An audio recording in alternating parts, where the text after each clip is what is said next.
Singer మంగ్లీకి అయితే career అంతా కూడా నాశనం అయిపోయింది. రీజన్ ఏంటి అంటే జగన్మోహన్ రెడ్డికి సంబంధించి ఒక సాంగ్ అయితే తను పాడడం. అదే కాకుండా రీసెంట్గా కూడా చంద్రబాబు నాయుడు గ్రేట్ అంటూ ఇటు పార్టీని షిఫ్ట్ చేసినట్టుగా అయితే మాట్లాడుతున్నారు. మరి మంగ్లీ చేసిన ఏ వ్యాఖ్యలు వైరల్ అవుతున్నాయి మీరేమంటారు? మొత్తానికి సింగర్ మంగ్లీ మాత్రం బహిరంగంగా ఒక లేఖ రాయడం జరిగింది. అది కూడా రీసెంట్ గా రాజకీయ రంగాల్లో తన పేరు ఎక్కువగా వినిపించడం కానీ, ఆ పార్టీ ఈ పార్టీ వాళ్ళు తన మీద ఆగ్రహం వ్యక్తం చేయడం కానీ, ముఖ్యంగా టీడీపీ శ్రేణులు మాత్రం తీవ్రంగా మంగ్లీ మీద మండిపడ్డారు. ఎందుకంటే రీసెంట్ గా ఇక్కడ మనము శ్రీకాకుళంలో ఉన్నటువంటి సూర్యనారాయణ టెంపుల్ కి వెళ్ళడం జరిగింది కింజారపు రామ్మోహన్ రెడ్డి కేంద్ర మంత్రితో పాటు.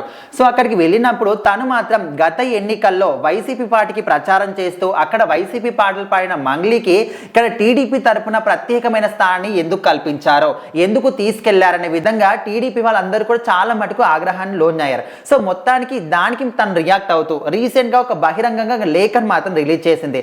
సో ఆ లేఖలో ఏం చెప్పిందంటే, నేను ఒక కళాకారుని మాత్రమే, నేను పాటలు పాడే సింగర్ని మాత్రమే. సో నాకు ఇక్కడ వైసీపీ పార్టీ కానీ టీడీపీ పార్టీ కానీ ఎవరైనా కావచ్చు, పాట పాడమని చెప్తే నేను పాట పాడతాను. అంత మాత్రాన పార్టీతో నాకు సంబంధాలు ఉన్నాయని, పార్టీ కోసమే నేను ప్రచారం చేశానని, ఓన్లీ ఆ పార్టీ కోసమే పని చేస్తానని ఇక్కడ కూడా మాట్లాడడం కరెక్ట్ కాదు.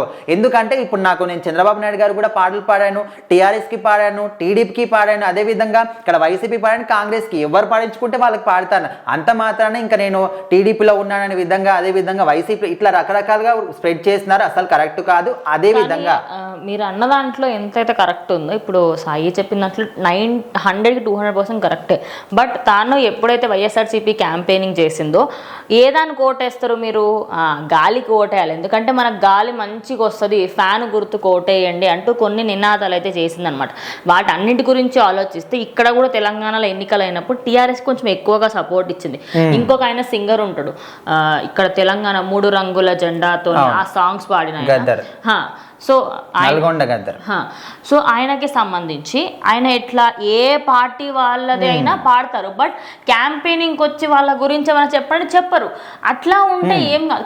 కానీ సపోర్ట్ చేసింది. తను వెళ్ళినప్పుడు అప్పుడు సిచ్యువేషన్ ఎట్లా ఉండే అంటే, ఒక తెలంగాణ ఫోక్ సింగర్ గా అంటే తనకున్న ఒక ప్రత్యేక స్థానం అనమాట. అప్పట్లో ఎంతమంది కళాకారులు ఉన్నా కానీ ఈమెకు ఒక ప్రత్యేకమైన స్థానం ఉండేది. సో అందుకోసమని ఎక్కడికి వెళ్ళినా, ఓన్లీ ఈ క్యాంపెయిన్ అనే కాదు, ఇక్కడ జాతరలు జరిగినా కూడా, ఏ ఈవెంట్ జరిగినా కూడా మంగ్లీని పిలిపిస్తే అరే ప్రజలు వస్తారు, ఆదరిస్తారు, చూడడానికి వస్తారు, తన పాట వినడానికి వస్తారని చాలా మంది వెయిట్ చేసేవాళ్ళు. అందుకోసమని తనను పిలిపించి ఆ విధంగా క్యాంపెయిన్ చేసుకునేవాళ్ళు. సో అక్కడ కూడా తను మాట్లాడడం జరిగింది. అండ్ అప్పుడు మాట్లాడుతున్నప్పుడు కూడా నేను ఏ ఇతర పార్టీని తక్కువ చేసి మాట్లాడడం కానీ, తిట్టినట్టు మాట్లాడడం కానీ ఎక్కడ కూడా ఏమీ చేయలేదు.